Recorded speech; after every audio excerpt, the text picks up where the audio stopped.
Hey everybody, this is Amanda from Amanda's Budgets. I'm here to talk about a bunch of things that just happened. You're probably wondering if you've seen my Instagram or my community tab of my channel. What has happened? What's going on? Like, what are all the things? Like, what are we here to talk about? So, first of all, let's go ahead and start with an intro, because why not? There's a lot of new subscribers on this channel. If you do not know me, my name is Amanda. I am 34 years old. I live in Oregon. I'm an all-cash budgeter. I do cash stuffing, sinking funds, savings challenges, all on a low income. I am currently doing gig work full-time because I quit my shitty fast food job to find a better job. I have an interview, a final interview with a manufacturing company this week in 2 days.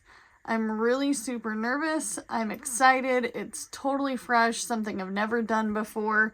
But I have been working the food industry, retail, crappy low income job, low wage job status for about 17 years. I've had blips in time where I've worked really good jobs and I've made good money, but they never last super long, and for whatever reason, I allow myself to go back to these crappy jobs. So, if you're a returning subscriber, welcome back. I appreciate you. I was gonna start this off on a positive note, but we're gonna get down to the nitty-gritty because we do all the realist things here. I don't sugarcoat things. I'm not here to shine a turd. I'm here to talk about the here and the now and what is going on. So, inflation seems to be getting worse with food here. Food's really high here because I live in a small town where they have to transport goods here. So I'm going to be doing most of my grocery shopping in the city, which is about an hour from me. Maybe a little over an hour from me. I haven't been doing any big grocery shopping. I ran out of creamer. I know it's an emergency, right? If you've watched my channel long enough, you know that I am 10% water, 90% coffee. So I'm using boxed milk that I received from food banks, or my husband drinks almond milk because he doesn't do dairy. He hasn't been drinking it, and I buy it shelf stable. That way we don't have to throw a lot of it away, because we don't like to waste in this house. We use what we can. We bought in bulk before moving here, so my space is much smaller. We're doing the atomic eat down, but I am currently down to almond milk for my coffee, which is strange to me because I drink creamer and half and milk and whole milk at that. I'm not on any particular diet, but I do not eat a lot of carbohydrates, specifically. I guess I do eat carbohydrates. Everything has carbohydrates, but I don't eat bread. I don't eat pasta. Those are the two things I quit eating about, 14 months ago now, 15 months ago. It's crazy to think. Do I miss it? Not really. I do eat these little keto tortilla.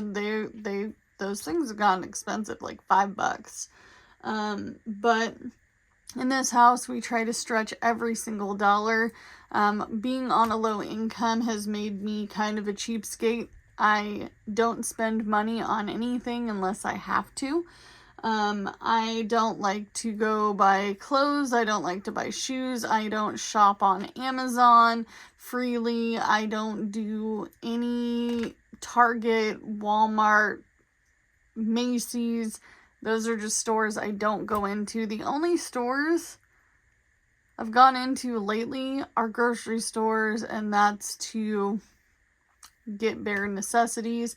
I like the Dollar Tree because everything is $1.25. Though they have the, what is it, $3 and up section, which I will say they got some pretty cute Peep Bunny stuff in there. I was tempted, but I didn't buy it. I do yard sales, thrift shopping. I have literally stretched every single penny in the last few years, specifically when I am in and out of income, stable income. Gig working, I consider, somewhat stable income because I know after the last almost 4 years of doing gig work, I can tell you what I can and can't make, and I know for sure that I can hit a certain number every single day and I'll be cool. But we got its ups and downs. It's been really crappy weather here.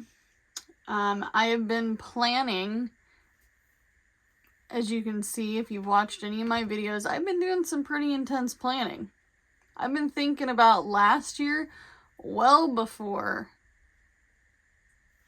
anything else, or this year before anything else. Even last year, I sat down and I'm like, what in the heck screwed everything up? What made everything really, really hard? So I went ahead and I made a bunch of sinking fund envelope fronts because I have a Cricut now, but I have no clue on how to use that. I have tried my little heart out to figure it out, but I am not tech savvy. I've never been tech savvy with new stuff. I did work in technology. I did work in tech support, but I worked for a giant company and none of their stuff really changes all that much. And they're very well known, and everybody gets these phones every single year, pads, computers, so you might know them. Most people, 99% of people on the earth know who they are.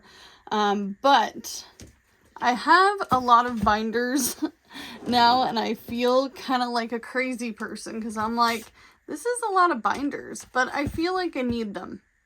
Now I understand why some of you guys have 50 million binders, because it keeps things organized. And for me, I'm ADHD. I'm not very organized mentally, so I like to have everything in its place and everything has a job. And the reason for it to be there is because it has a job. Okay, so this is the binder. I got this binder from the Crafty Saver. She gave this to me for Christmas. I believe it was when I first started doing this channel pretty hardcore. Yeah, she has the same one. So we are twinsies in that. I know some of you guys have this binder as well, but I love it. I love it. I love hummingbirds. They are so cute. So we're going to go over my sinking funds binder, just because I feel like I needed to do an update. But before we get into that, if you saw the giant pipe frozen, yeah, that was the main line for this little manufactured home that I live in.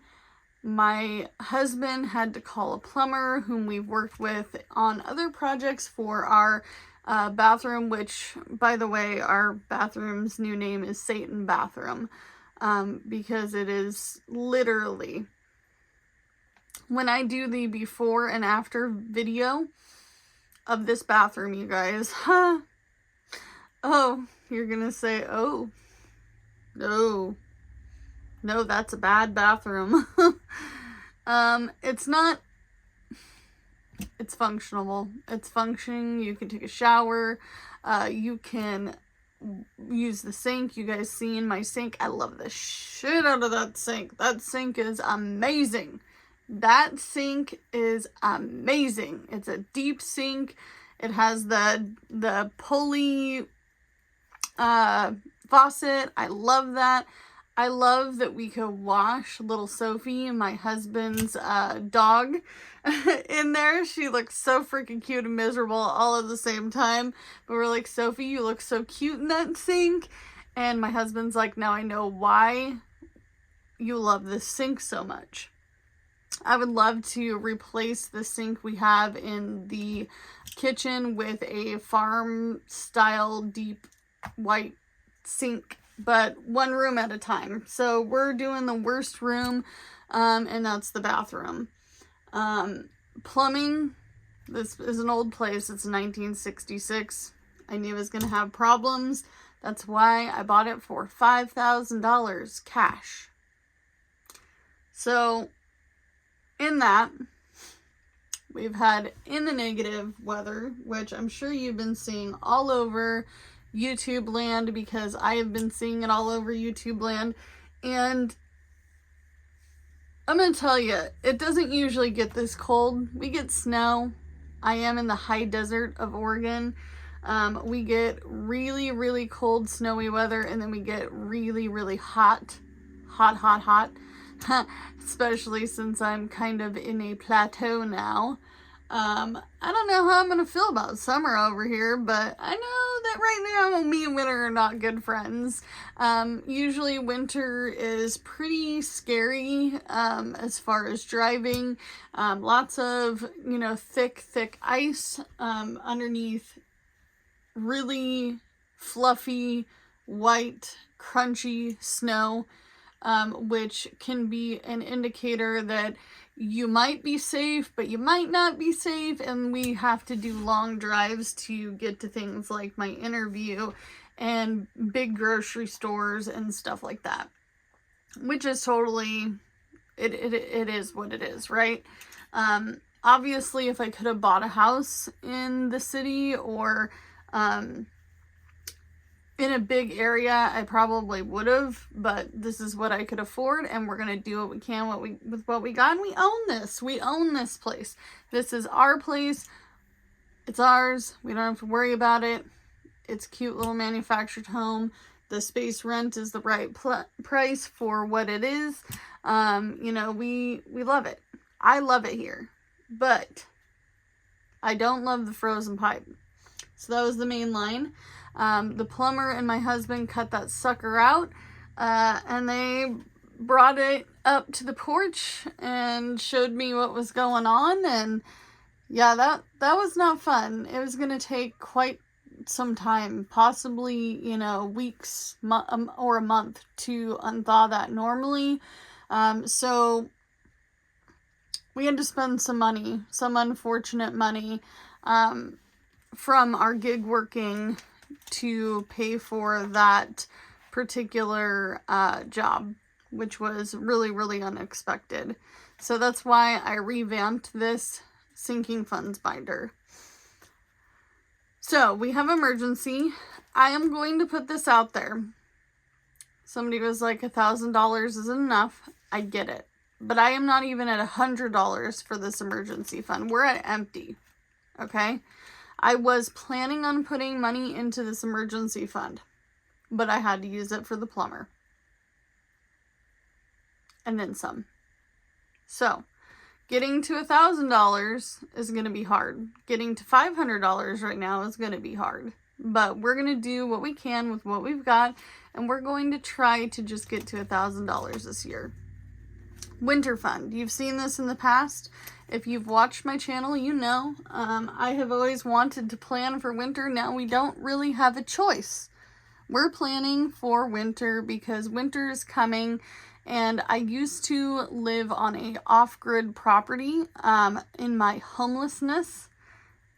Somebody's going to get confused about that. So I bought a bare piece of land with no electricity, water, or anything, just bare raw land, and I parked an RV on it, and I lived in that with my family, 2 little kids, myself and my ex, in an RV. It was awful. It was awful. So now knowing that no matter where I live, whether it be off-grid, on the grid, in the city, I need a winter fund of some sort. Even if there was $500 in this envelope or $300 in this envelope, that would have helped us with that pipe situation. So it is what it is. It has to be saved for. House repairs. By the way, this is the best I could organize it according to what I felt was necessary. So emergency first, winter fund second, house repairs, because I live in an old manufactured home. We do need to do repairs on this sucker. It needs a bathroom revamp, and then we're going to work on another room. I don't know which room we're going to do, but once we finish a room, my husband wants me to post videos of before, during, and after, so that way you guys get a feel of what it's like if you are trying to purchase a home, or you're trying to purchase a fixer-upper, you're on a low income, that you too can do it, and we're going to leave the cost at the bottom. Now, this bathroom's not done. We're actually on a pause because of how cold it is outside. We don't have the ability to work on this bathroom right now. Okay?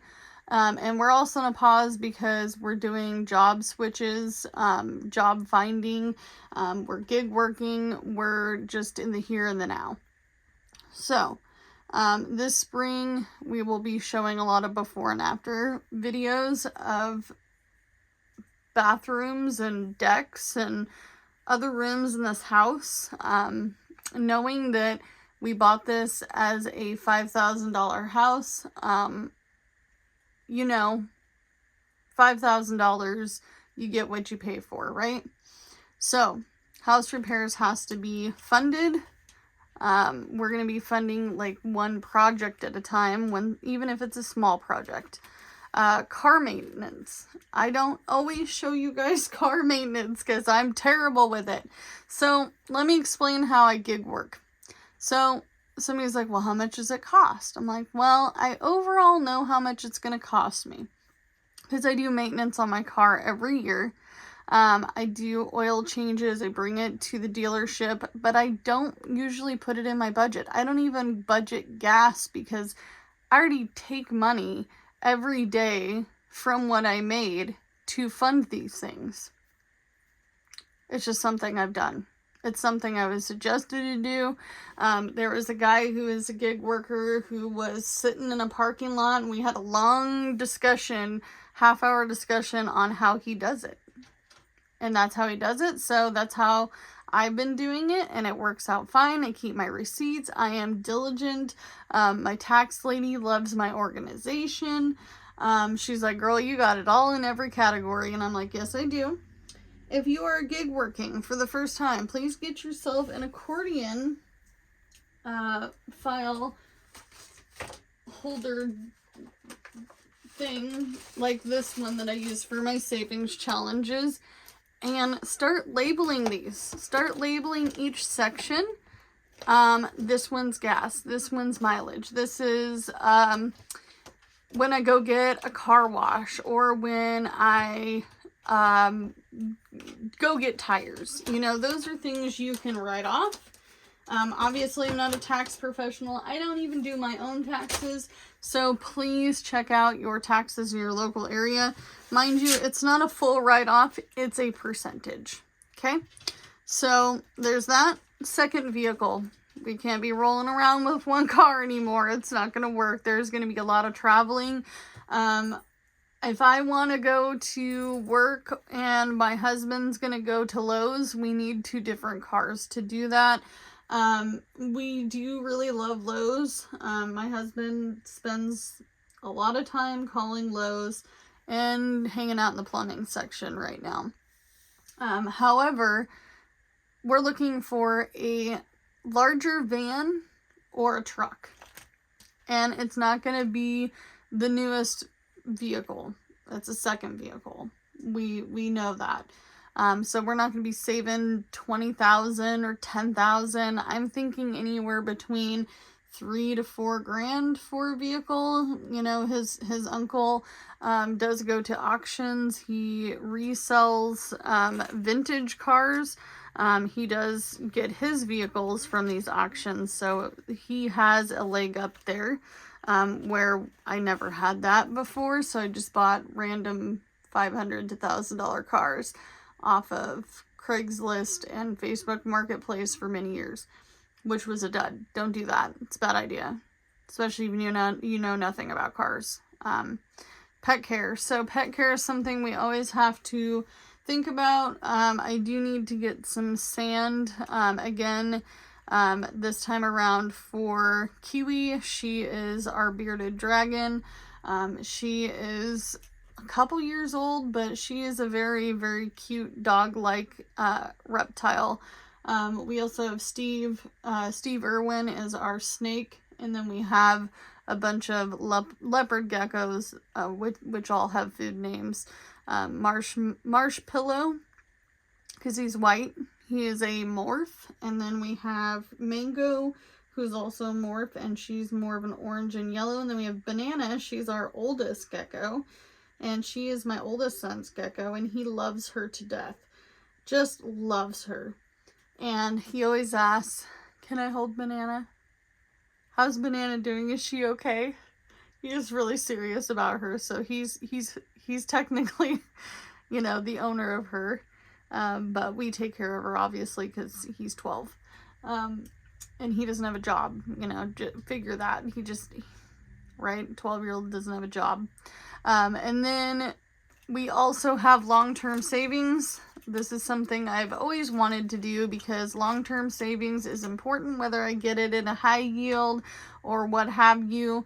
I've been watching a lot of Lady Di saves, and she has made some pretty good profit off of her,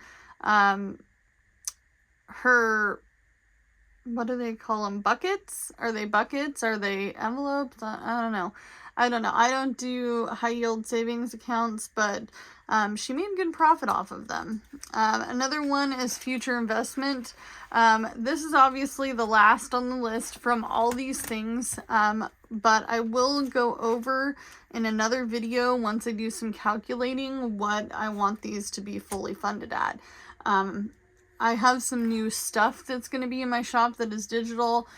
Prop money and fully funded slips are coming soon because I need fully funded slips. I'm not a big fan of prop money because I feel like some people may feel like it's fake. However, I do know, like, people like Alicia from Hands and Bands, I adore her channel. I've been watching her channel forever now, since she had like 600 subscribers. But I don't use prop money, but that's just me. She does amazing with it. I think she's very talented. She can keep track of that.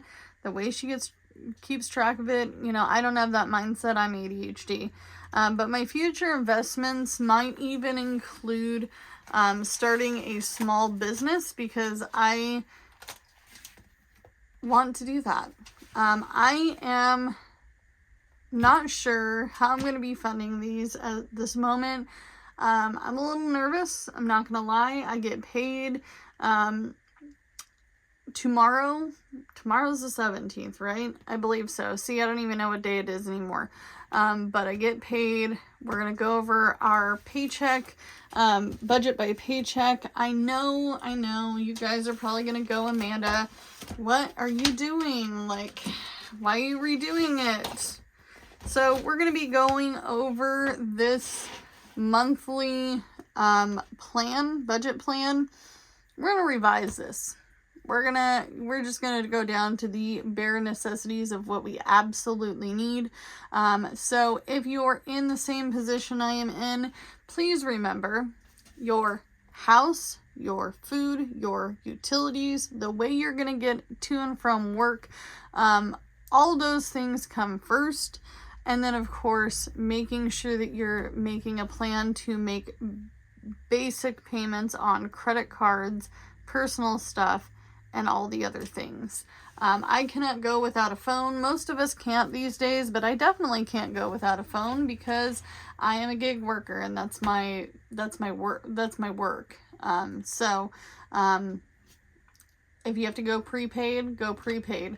There's tons of prepaid options out there. There's tons of options to cut some of this down. I cannot use prepaid because I use so much data on my phone. Is ridiculous.